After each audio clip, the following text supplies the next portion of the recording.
How's it going, YouTube? This is FourthStarTCG and welcome back to another video.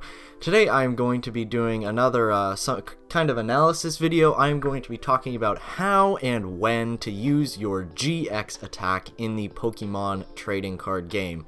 Now Pokemon GX are a brand new, newly released mechanic, and their calling card is a GX attack that is extremely powerful and can only be used once per game. Now there are three categories of GX attacks mainly. There are supportive GX attacks, disruptive GX attacks, and simple nukes. And I'm going to be going over every single type of GX attack, all three of them, and then I'm going to show you guys some in-game footage of me using these GX attacks, how I decide to use them, and how these extremely powerful attacks can benefit you in the game. So first off, we'll talk about supportive GX attacks, attacks like Decidua Gx's GX attack, Hollow Hunt GX, where you put 3 cards from your discard pile into your hand. This is extremely powerful. We've seen how powerful putting cards from your discard pile into your hand is with the A-Spec Trainer Dowsing Machine, and more recently Puzzle of Time, where if you play 2 copies of that card, you can put 2 cards from your discard pile into your hand. But this is any 3 cards. You can pull back Special Energy, you can pull back Supporters, VS Seekers, really anything that you need. You can pull back Bursting Balloons, Hammers if you're playing that type of build. So this GX attack is a supportive GX attack and is really only used to get some cards back from your discard pile and to help your consistency. It doesn't do any damage, it doesn't disrupt your opponent, the effect is solely on you. So this is categorized as a supportive GX attack, and this can be, all of these GX attacks are very, very good. Of course, there are some that are better than others. Other examples of supportive GX attacks include Solgaleo Gx's Soul Burst GX, where you're going to search your deck for up to 5 energy cards and attach them to your Pokemon in any way you like. This is just, it's a amazing attack, but you only use it at the start of the game. It doesn't do any damage to your opponent, and it's gonna do the amazing job of setting up your board. And if you can get a turn 2 Soul Burst GX off, then that's pretty amazing. So this GX attack, again, it's really just going to be used to support your own setup, support your own board. It's not going to disrupt your opponent, it's not going to knock anything out. So this is the supportive GX attack here. Best examples, of course, being Solgaleo and Decidua. Next up, we're going to have the Disruptive GX attacks. Disruptive GX attacks include stuff like Umbreon GX, with its Dark Call GX attack, where you discard 2 energy from your opponent's Pokemon. Again, this doesn't do any damage, but it disrupts your opponent in a big way. And since they're any 2 energy, you can discard Special Energy and Special Energy, Regular Energy, anything that you want, any type of energy from your opponent's Pokemon, and you get to pick exactly where you discard the energy from. So you can split that 2 energy up in any way. If your opponent has 2 DCEs on 2 different Pokemon, you can discard both of those DCEs. It's not 2 energy from one of your opponent's Pokemon, it's from any of your opponent's Pokemon. So this is a very disruptive GX attack that will literally win you games. And yeah. So that is the best example of a disruptive GX attack. Another type of disruptive GX attack is Lapras Gx's GX attack here, Ice Beam GX. It does do 100 damage, but that's not too large for GX damage, but it instantly paralyzes your opponent, and paralysis in the TCG is very powerful. Your opponent cannot attack or retreat for 1 turn, so it basically gives you a free turn in order to set up. Your opponent has to have something like a Switch, Escape Rope, or a Zoroark in order to get out of that paralysis. So paralysis is wonderful. This is a very disruptive GX attack. It does a fair amount of damage, but it also puts your opponent in a bad spot. Those are the Disruptive Gx Attacks. They're really going to be your opponent. They're going to make your opponent play a little bit differently because they're always going to be watching out for those Disruptive Gx Attacks, that Dark Call that can discard 2 energy. They're not going to put a lot of resources into one Pokemon if they know that it can be knocked out or severely hurt by one of these Disruptive Gx Attacks. And last but not least, we have the nukes. Now, nukes are GX attacks that just do an absolute ton of damage. Examples are Incineroar GX's GX attack, Burning Slam GX, which does 200 damage, and your opponent's active Pokemon is now burned. It does nothing else except deals an absolute ton of damage to the opponent, and it can be very useful in times when you just need to knock something out. Another example of a nuke GX attack would be Lunala GX's GX attack, Lunar Fall GX, where you can simply knock out one of your opponent's basic Pokemon that isn't a Pokemon GX. You can somewhat characterize Lurantis GX's GX attack as a nuke. There's sort of a lower level nuke where for Chloroscythe GX it does 50 damage times the amount of grass energy attached. This can be very good, but you will have to attach 4 energy in order to hit that 200 damage, which is sort of the nuke characterization. And also Tauros GX's GX attack, Mad Bull GX, which does 30 damage for each damage counter on this Pokemon. I technically wouldn't characterize it as a nuke because it's reliant on you having damage already on you, and your opponent can play around that. It's difficult, but they can play around Tauros GX and avoid putting damage on it by Lysandering and escape roping and getting around this Pokemon in order to avoid that Mad Bull GX, and it's not guaranteed damage, so that's the only reason I would characterize this as maybe a lower level nuke than something like Incineroar GX, which just hits for 200 damage. No ifs, ands, or buts. So, now that I've gone over every single type of GX attack, there are some other ones like Gumshoe. These are sort of on the line, like Gumshoe Chance GX, which does 10 plus 50 more damage times the amount of energy attached to your opponent's active Pokemon.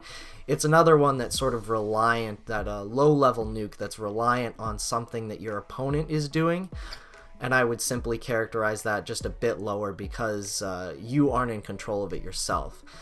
Then we also have stuff like Espeon GX, which is sort of again in the middle with Divide GX. You can put 10 damage counters on your opponent's Pokemon in any way you like. I'd somewhat characterize this as a supportive Disruptive GX attack. Can be very useful in some decks, but I personally, this GX attack is fairly kind of walks the line between supportive and disruptive. It's only 100 damage, so I wouldn't characterize it as a nuke, but that is that. So we've gone over all the different types of GX attacks, and now I will see you in game where I'll show you guys the uses of these GX attacks, how I use them, when to use them, and what exactly the effects of using these GX attacks are. And so here I am in my first game. In this game I'm going to be showing off the supportive GX attack, supportive type of GX attack. I am playing Solgaleo Lunala, so we're going to be showcasing Solgaleo's Soul Burst GX and how this GX attack can get you set up as quickly as possible and win games, showcasing the power of the supportive GX attack. Even though it doesn't do any damage, it is a fantastic tool. So I'm actually going up against Mewtwo Lunala here, and the first couple turns are a little stally. Well, actually I draw terribly. My opponent actually gets set up really well, and I think this is actually very good because I'm able to show you guys exactly how the power of the supportive GX attack works. So my opponent's setting up here. They've got 3 energy down on this Mewtwo, 2 Cosmogs down, and an EXP share. They're going to Ultra Ball for the Shaman, throw that down, grab an absolute ton of cards, and they are just going off.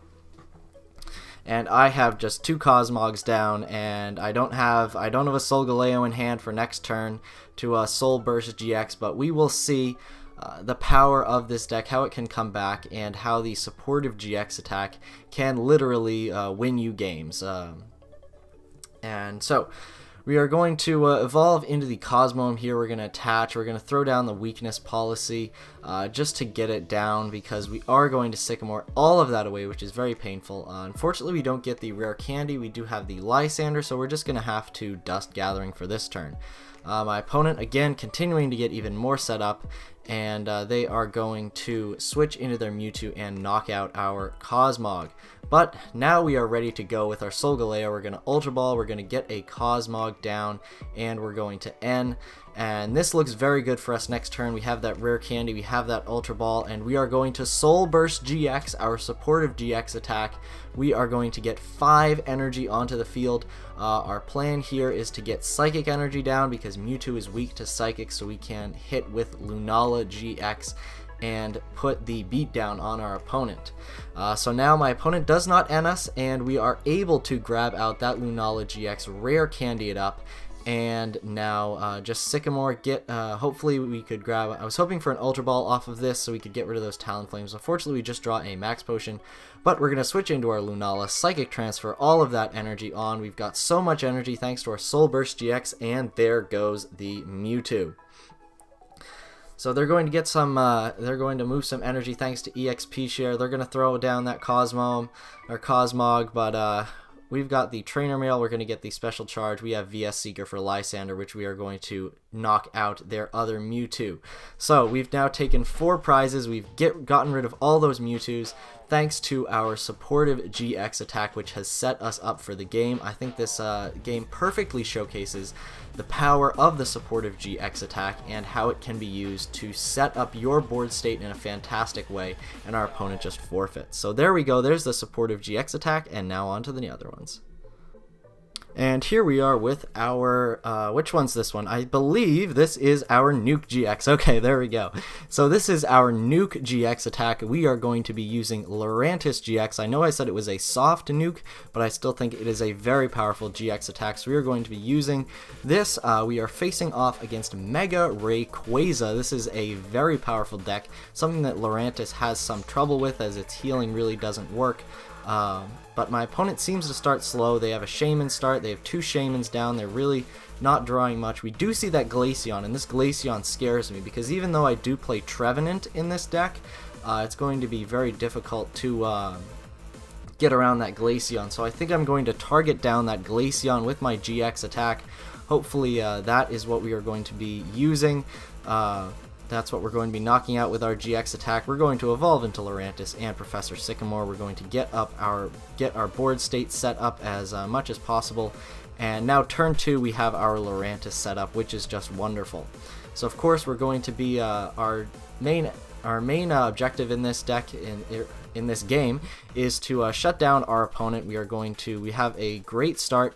We're going to try to deny their stadiums. I do have that Garbodor, which I'm going to try to use. I'm going to put that Trevenant down and see if I can use all of my Shamans before I throw down that Garbodor.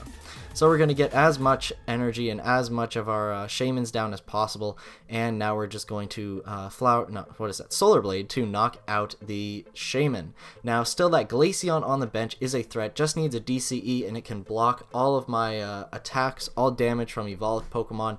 I'd have to power up that Trevenant and I'd have to retreat, find some other way to get energy into the discard, power up that Trevenant manually in order to hit that. Of course, while I'm doing that, my opponent can power up their Mega Rayquaza, so this Glaceon is definitely something that I am scared of. Thankfully, I do play the Assault Vest, so a Mega Ray will not be able to one-hit KO me, I believe. But definitely we are going to be looking to Chloroscythe GX that Glaceon. So what I'm going to do here is I'm going to Flower Supply, throw 1 energy onto my Trevenant and 1 onto my Lurantis, preparing for that Chloroscythe GX and knocking out that big threat in that Glaceon, which will, if he does find the DCE and the way to retreat, this is going to be a big issue for me as it's going to give him time to set up. So we're going to Lysander that in and use our Nuke GX attack, Chloroscythe GX, to do 200 damage. and pick up the KO on Glaceon. So our GX attack worked exactly as we wanted it to. We've removed that massive threat from the field, and now my opponent has really no way to respond to this, and they're just going to we are just going to Lysander out that Shaman next turn and win. So that is that, and now on to our Disruptive Gx Attack. So in this one, I am playing Umbreon GX. We're going to be going up against Golduck. Now I suppose we'll go over it when I get to it in this video. I suppose you would call it a misplay, but I really just wanted to show off this Disruptive Gx Attack and the combinations you can make with it. So we're going to get our Umbreon GX out as soon as possible. That's always what we want. Unfortunately, I don't really want to Sycamore everything away, so I'm just going to Kukui. That doesn't give us an N, and our opponent's just going to confuse us there. We're going to throw down that. We're going to Sycamore everything away. Level Ball, get out some more EVs. And now we are going to take the chance on Confusion and strafe for 30 damage into our Umbreon GX. My opponent's going to evolve into the Golduck, and they are going to double jet, and now they have only 3 cards, so we are going to combine Delinquent with our Dark Call GX in order to completely wipe my opponent's board. I suppose if my opponent did draw God Tier off of this one card that they pulled, they could have been able to win it. I know that I could have knocked out that Golduck right there, but I decided not to and showcase the Dark Call GX. You can imagine that Golduck being something else instead, and I just knocked it out next turn, and I was able to win this game. So thank you guys very much for watching. Be sure to like and subscribe, and stick around for more videos.